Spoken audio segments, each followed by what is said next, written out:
جس طرح سے کہ متین حیدر صاحب کہہ رہے ہیں عوامی جو طاقت تھی اس کے سامنے گھٹنے ٹیکنے پڑ گئے، اور اگر یہ صورتحال نہیں ہوتی اور اسٹیپ ڈاؤن نہیں کرتی حسینہ واجد تو ہو سکتا ہے کہ جنگ کی صورتحال بھی اس وقت ہو سکتی تھی۔ دیکھیے، میں سمجھتا ہوں کہ جو موجودہ کرائسس ہے یہ صرف اس جاب کے کوٹا سے اور یہ حسینہ واجد کی موجودہ جو پالیسی یا کریک ڈاؤن کا فیصلہ تھا اس پر مبنی نہیں ہے۔ میں سمجھتا ہوں کہ بنگلہ دیش اور جنوبی ایشیا کی تاریخ اور سیاست میں آج ایک بہت تاریخی اور اہم دن ہے۔ آج جب کہ بنگلہ دیش کی وزیر اعظم استعفیٰ دے کے ملک سے فرار ہو رہی ہیں، تو یہ اس بات کا ثبوت ہے کہ جو سیاسی قائد بنگلہ دیش کے اندر آج تک 53 سال سے بھارت نواز پالیسیز کے اوپر بھروسے تھے اور عوام کی توقعات اور ان کے میرٹ کو بالائے طاق رکھتے تھے، ان کو نوجوان نسل اور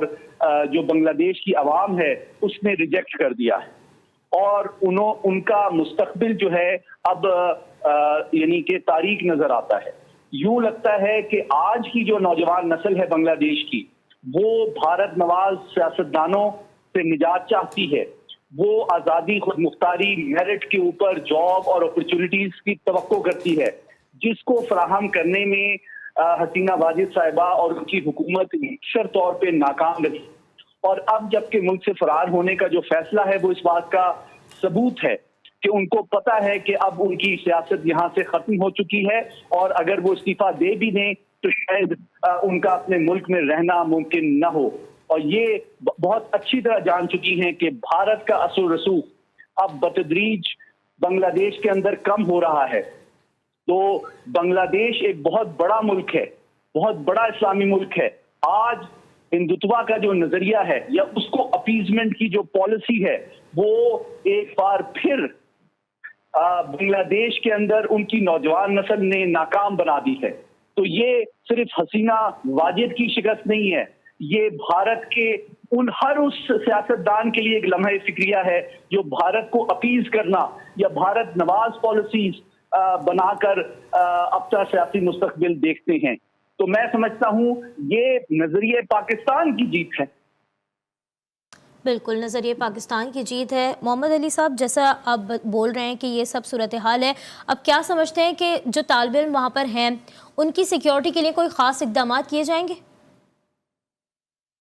دیکھیے، میں سمجھتا ہوں کہ اب چونکہ جو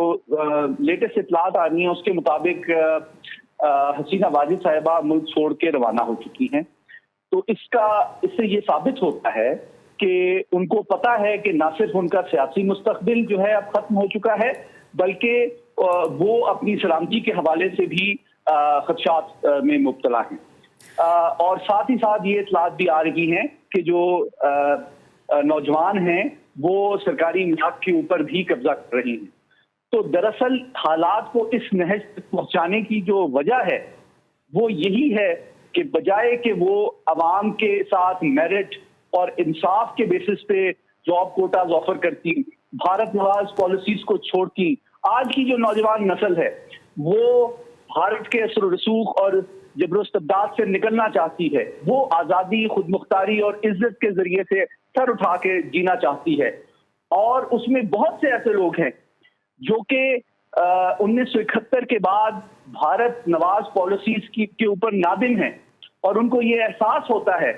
کہ پچھلے 53 سال کے دوران بھارت نواز سیاستدانوں کو جگہ دے کے ہم نے اپنے ملک و قوم کے ساتھ زیادتی کی ہے، لیکن اب آج کے واقعات یہ ثابت کر رہے ہیں کہ یہ سوچ ایک بہت مؤثر سیاسی قوت بن کر ابھری ہے، جس کا راستہ جبر و استبداد اور ڈریکونین لاز اور کریک ڈاؤن کے ذریعے نہیں روکا جا سکتا۔ ٹھیک ہے، یہ بھی فرمائیے گا جس طرح سے کہا کہ آپ نے کہ آج کے واقعے کے بعد جو بھارت نواز پالیسیز ہیں ان کو دھچکا پہنچا ہے، اور جس طرح سے پاور کے ساتھ اور جس جوش کے ساتھ یہ عوام نکلے ہیں، انہوں نے مظاہرہ کیا ہے اور انہوں نے جس طرح سے کہ سٹیپ ڈاؤن کیا حسینہ واجد نے،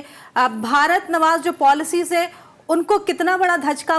ملا ہے، اور آپ سمجھتے ہیں آنے والے وقتوں میں جو ہے اسی طرح سے صورتحال برقرار رہے گی؟ جی، میں سمجھتا ہوں کہ آج 53 سال کے بعد بنگلہ دیش اور اس خطے کی سیاست میں ایک بہت بڑی تبدیلی آ چکی ہے. آج کی جو نوجوان نسل ہے بنگلہ دیش کی، اس نے بھارت نواز سیاست کو، بھارت نواز پالیسیز کو اور بھارت نواز سیاستدانوں کو ملک چھوڑ کر جانے پر مجبور کر دیا ہے. یہ اتنی بڑی سیاسی تبدیلی ہے جس کا میں سمجھتا ہوں بنگلہ دیش کی سیاست میں کوئی نظیر نہیں ملتی ہے. اور میں سمجھتا ہوں، جس طرح میں نے پہلے کہا، کہ جیسے جیسے بھارت کا